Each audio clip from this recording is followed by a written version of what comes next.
via son parti APR secrétariat exécutif national seen communiqué bi li mu génne moo di remaniement bi du lenn lu dul un approfondissement de l'instauration d'une dictature au Sénégal ñëwaat na aussi ci ni li muy wane dëgg moo di contrôle des institutions régaliennes moom la nouveau remaniement bi wala sax nouveau gouvernement bi di firndeel te nee na ñoom pratique la boo xam ne du ñu ko nangu ndax lii lépp dafa bokk ci une tentation de parti état beneen bi itam moo di gouvernement bi lii lépp benn contre-feu la selon ñoom seen communiqué boo xam ni dafay masquer difficultés yi nga xam ne gouvernement bi am nañ ko par rapport ak les institutions de finance ku ci mel ni FMI ak gestion inondation yi waaye itam campagne agricole bi nga xam ni mi ngi weesu nañ ko ak li nga xam ni moo di le problème lié à la politique de l'emploi ñëwaat nañ aussi ci xam ne rek ni Sonko 2 bi maanaam nouveau gouvernement bi nga xam ne Ousmane Sonko moom moo ko yëkkati dafay wane rek incapacité bi nga xam ñoom am nañ ko pour développer wala sax pour coppi économie bi nga xam ni dafa nërmeelu donte sax indi nañ ab plan de redressement ñëwaat nañ aussi xam ne rek ni lii nga xam ni moom la ñu indi mu de nouveau gouvernement bi liñ ci indi moo di la propagation de la haine et une justice partisane ñëwaat aussi ne gouvernement bi dafa ñëw pour masquer li nga xam ni moo di scandale yoo xam ni nemmeeku woon nañ ko ci gouvernement bi lu ci mel ni Azer Gate maanaam scandalu Azer bi nga xam ni Thierno Alassane Sall moom la doon jël def ko bouclier di ko xeexe dem na sax ba ci Espagne ci banque Santander bi beneen bi aussi moo di ONAS Gate mooy problème coow li nga xam ni amoon na ci Cheikh Dieng ak le ministre de l'hydraulique di Cheikh Tidiane Dièye loolu mooy réaction bu Macky Sall via son parti APR Daouda Tigal. yaa wax ni waa APR waxuñu ko. lii de lañ wax moom lañ bind. waxuñu ko de. lii lañ bind de communiqué ba gisuma ko de APR waxuñu ko. moom maa ngi ko jëlee ci Sene News. dama boo jàpp si rek. oui waxaatuma li waa APR, ce que Macky Sall pense du remaniement ministériel opéré par Ousmane Sonko. Voilà le titre.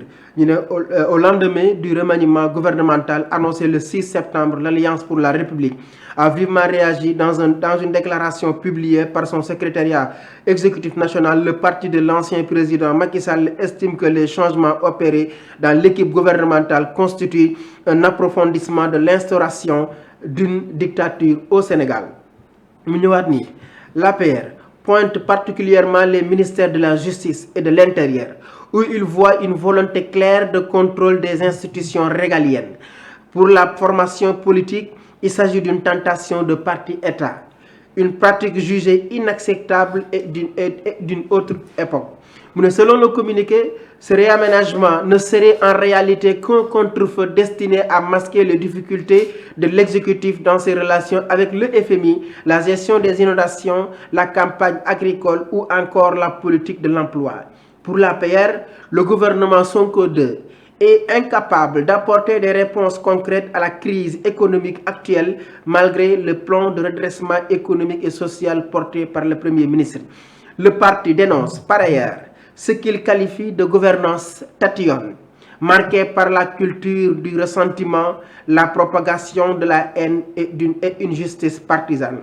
Une orientation jugée préoccupante pour le quotidien des Sénégalais déjà affectés par la vie chère, le chômage et les inondations. Dans le même document, l'APR condamne ce qu'il appelle un kidnapping politique visant plusieurs responsables et maires de grandes villes poursuivis dans le cadre de procédures de reddition des comptes. Le parti déplore ces arrestations alors que selon lui, des scandales tels que Lazergate et l'ONAS Gate entachent la gouvernance des nouvelles autorités. Se voulant rassurer, l'APR affirme placer sa confiance dans les magistrats qu'il considère comme des remparts de l'état de droit ainsi que dans les acteurs du système électoral. Enfin, la formation de l'ancien président Macky Sall appelle les forces vives de la nation à se dresser contre ce qu'elle considère comme une volonté de déstabilisation et exhorte l'opposition à la vigilance, à l'unité pour bâtir une alternative crédible. am na loo xam sax li cité wu ma ko woon te wax nañ ko. boo leen doon conseil fi ñu toll nii. oui.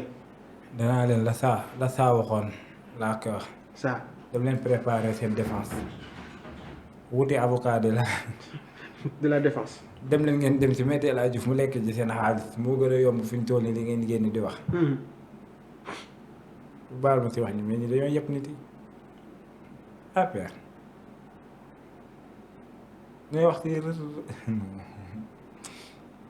lii yëpp ñàkk lii rek maanaam crise de l'autorité maanaam d'autorité rek fi amoon bu réew mi amoon autorité APR du wax tey lu mu wax si remaniement gi nii ni ko APR doon defee ak ñii niñ ko defee wuti na yow dégg nga bi ñu defee remaniement boobu ak tey ak ci nan lañ tuddati sa dëkk ba fa nga dëkk Cilmaxa dangaa dégg waa Cilmaxa ne aw ñoom nommeewu ñu leen est-ce que dégg nga waa Touba ñu ne la dañoo soxla ministre est-ce que dégg nga ne waa Kaolack ñu ne la gisuñu seen bopp ci gouvernement bi ñoom li ñu doon def xam nga lan la mooy dañ doon jël ab gouvernement def ko li nga xam ne moo di partage gâteau mooy ministre yi ñu doon fal ñu leen pour parce que compétence yi ñu am dañ leen doon fal parce que base la ñu doon wër mu nekk beneen ñi ñu fal nekkuñu ne ñoom dañoo leen jox ay électorat ngir ñu war ñi nga xam ne ñoom la ñu nekkaloon ngir ñu fal leen beneen ñi ñu fal compétence ak yaakaar la ñu am ci ñoom moo tax ñu fal leen beneen boobu ñi ñu fal gouvernement bi moo gën a wàññeeku loolu ak ñoom li nga xam ne moom lañ doon andi waaye bi nag dégg naa ñuy wax mbirum dictature wax mbirum nangam kidnapping patati patata waaye ñoom nag ñoo yey yuuxu ñii ñooy jooy ñii ñoo war a jooy ñoom xam nañ li ñuy jooy ñoom itam est-ce que jàpp na ñu doon kabal bi ñu doon def Ousmane Sonko ci opposition dañu jàpp ni moom aussi moom lañ leen nar a def buñ la fayee sa bor nga mer la nga leble woon moo baaxul wolof dañu nag faral di ko wax te lépp li ñu leble te baaxul dañ leen ko fay ba wis leen loolu muy dëgg fii ñoom rek a war a jooy xam nañ li ñuy jooy waaye nag dafa bëri loo xam ne moom la ñuy jooy di ko jooy si nguur gi te ñoom lañ ca def moo gën a pire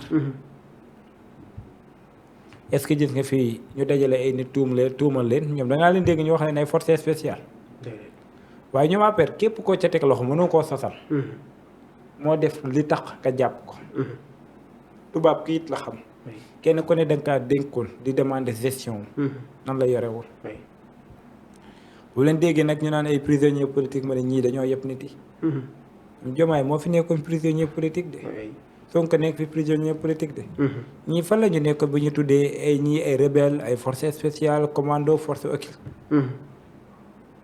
ñii nee leen daalu jigal nee na ngeen dem préparer ji seen défense wuti ay avocat yu lekk seen xaalis xam ne sàllaa doo leen am ndam moo gën ngeen nekk di yuuxu non donc yow amul liggéey kay xaalis daa nar a bëri la rek loolu ngay wax kay ndax du am ndam te bu demee yoon day def li nga xam ne moo di liggéey ñoom xam nañ li ñuy jooy ñoo yey jooy après mënoo leen naxa ba ñu noppi c'est-à-dire mënuñoo jaar fenn ba yoon du def li nga xam ne moo di liggéeyam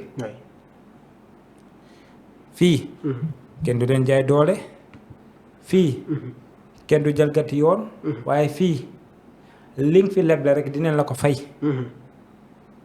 boo leblee lu baax ministre justice def la lu tegal la raaya ne la bokkoon nga si ñu doon def lu baax boo defoon musiba yoon teg la si yoon ngir suba man du ma ko def wala keneen du ko def lii la mais xam nga ne dilatoire wala ñii li ñu maanaam li ñu bind yëpp ñoom ñoo ko doon def moo ñool ma par mot ma wax la moo jëlal moo bu ne ma wax la ñoom liñ ci def d'accord dictature est-ce que dictature mënta weesu si réew mi ngay instauré ne waa Ngor duñu génn est-ce que dictature mënul instauré ni si réew mi nga ne yow waroo am 3e mandat nga ne par force danga koy am est-ce que dictature mënul instauré ko si réew mënta weesu nga ne yow doo am opposant Khalifa nga jaay ko doole Karim nga jaay ko doole Ousmane Sonko nga jaay ko doole est-ce que dictature mënta weesu ne nga dàq li nga xam ne moo di ay élection foofu rek laa ko yemale waxuma nag ña nga jàpp. jamal jëlaatama seeni moom. tentation parti état. tentation parti état. ah d'accord ñoom defuñu parti état. ñoom gâteau lañ yoroon doon ko séddale. ñoom ku ñu doon fal. est-ce que fal nañ kenn koo xam ne technocrate wala koo xam ne liggéeyul à part Abdoul Mbaye amatul. nguur gi waxal. contrôle des institutions. mais nguur gi waxal. Serigne Gueye. Serigne Gueye Diop. Pastef la bokk. non. loolu parti état la. luñ ko jox. industrie. moo Bouba Diagne. culture agriculture. fan la bokk. dafa bokk Pastef. dañ ko jëlee mu ñëw de. Cheikh Niang fan la bokk. si ñoom la bokk. yéen kay parti état jël nañ kenn ku nekkoon si yéen. waaw loolu boobu sax jeexal na. boobu rek jeexal na mbir bi. d'accord est-ce que foofu parti état am na fa. parti état mu on avance. d'accord contrôle des institutions. contrôle des institutions. lii de muy ñëw ma loo sant mu ne la wale. ma waxuma laa contrôler ay institutions waaye moom institutions yi la jëloon def si poosam. jékki-jékki sax jaxase leen ne leen crise des institutions am na. d'accord masqué des scandales. scandale kay moom ñoom ñoo jël seen coocu ne ko dëcc. fii ñi ñuy tuddee scandale ñëpp dàq nañ leen te Cheikh Dieng la woon. limal. arrestation arbitraire. laay bu nekkoon ndax ma ne la APR la ñuy jox raaya. ñoo fi ñoo dajale sénégalais yëpp dem fépp si àdduna. mais force spéciale commando force occulte rebelle. jàpp ñooñu xëy un bon jour ne leen ñi nga xam ne ñoo ay jihadistes wala ñi bëggoon taal réew wala ñi bëggoon yàq réew bi. ñoom ñëpp génnaat nañ maanaam la ñu leen doon wax ko France. Aïssata Tall Sall wax ko. Ismaïla Madior Fall wax ko leneen li ñu doon wax si ñooñu ñëpp loolu yëpp amul. ñoo leen sasaloon. ñoo leen génneewaat. kidnapping politique. kidnapping politique nag loolu seen mbir ñoo dàq kidnappé. ñoo fi kidnappé Khalifa Ababacar Sall. dàq fi ki nga xam ne moo di Karim Meïssa Wade.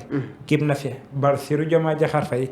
kidnappé Ousmane Sonko. kidnappé Fadilou Keïta kidnappé boo ma cay wax du jeex. injustice partisane. injustice partisane si ñoom lañ koy wax Anita TV moom ak ñi fi àndiloon ñoo fi doon jàpp di tëj lu nit yi. di dóor di rey di def lu leen neex di jàpp lu Sénégalais li ma. nee na nag instant bi union lañ soxla opposition bi xeex ak ñi nga xam ñoo fi nekk.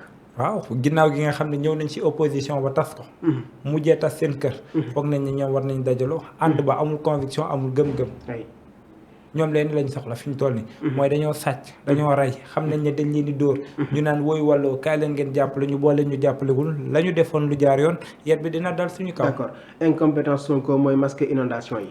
incompétence mënta weesu ñoom ñu jox leen li nga xam ne mooy di inondation plus de 700 milliards France daal di xëddem ñu lekk xaalis bi boobu ak tey gisuñu Cheikh Tidiane Dièye bi mu ñëwee boobu ak tey paa ya mu teg gis nañ ne am na liggéey. tegal tiit ci ñoom jëm ci gouvernement bu yees bi. tiit kay mënta weesu ñoom ñi nga xam ne toog nañ fi de 2012 jusqu'à 2024 sénégalais ji suñu si ñoom lu baax amul fenn si résultat lu sénégalais mën a gis ñu jëlee leen fi yaakaar a tax ñu andi ñi. ñàkk mën a régler li nga xam ne moo di contrôle bu économie bu nërmeelu. économie mënta weesu nga dem ne réew mii dangaa lépp loo xam ne kenn gisu ko. nga ne ñu mbir bi fii la yegg si nag te woo yegg na foofu. tey FMI ma nga xam ne moom nga doon wax lu dul dëgg FMI dem na ba xam ne det kase am na nga nërmal réew dans les normes fi Grèce tolloon fa la ñu war a toll laaj bi nga war a samp mooy. fan la Diomaye ak Sonko jaar ba mën a téye réew mi fi ñu toll nii. dund gu cher ak ñàkkum xëy. laaxee la bi ñu ñëwee mburu ba wàññeeku na ceeb ba wàññeeku na gis nga si réew mi màggal ak gàmmu tabaski fu ñu la waxee ne pomme de terre ak soble dafa yokk. banaana gi nee nañ la waroon dugg si réew mi jamono gi ñu toll nii. dañ koy téye parce que dañ ko doyle. diggante Sénégal ak FMI ñàkk nuñ ko mën a régler moo tax mu indi gouvernement bi contre feu. ñoom ñoo fi waxoon ne réew mi yëpp ne FMI. wax ko dëgg te tey FMI nee na leen yéen la ngeen nekkoon du dëgg. FMI fi ñu toll nii xam na ni bu ñëwulee ba ñu jaaree ci plan de redressement bi yëkkati réew mi ëllëg ñoom ñooy am ay jafe-jafe. tontu APR gën a yomb waxal ma rek. jeexal nañ. léena leen dese mooy nga dajale di ñoom ñëpp dóor leen ci kaso bi ñu génnee suñu alal ñu dóor ñu rey ñu xam dorénavant nag dootul amati ci réew mi. ñi doon wax ni seen parti dañ ko war a dissoudre nag APR ndax mooy que ça dissoudre nañ ci parti Pastef. dinañ ci yegg ak ñoom foofu loolu nañ ko xam bu yoon def liggéeyam. mbir mi dina yegg ci foofu après. d'accord keneen koo xam c'est-à-dire xam nga wax ji mooy. man bu Thierno Bocoum waxee ma ne waaw. bu Thierno Alassane Sall soi-disant waxee wala Pape Djibril wala Barthélémy ma ne waaw. mais APR moo amul leçon ba muy joxe. bi Sénégal amee président ba tey amul njiit bu gën a pire Macky Sall. attente ak yaakaar ba ñu amoon si moom ak lim ñu bàyyeel. le problème nekk mooy Macky Sall fi ñu toll nii moom nga waroon topp ji haute trahison. c'est-à-dire foog ñuy waxante dëgg. réew mi dans un état normal. APR ak Benno Bokk Yaakaar ku ca bokkoon am ay responsabilité waroo yëkkati sa kàddu. ci boo xamee réew mi waxuma nag waxi ay partisans kii. d'accord maanaam liñ fi ba nga gis jëf. ci ab réew dans les normes. liñ fi ba beneen dëkk bu ñu ko defoon yet bi day dal seen kaw. d'accord alors ki nga xam ni moo di Maïmouna Ndour Faye moom nee na dañoo bëggoon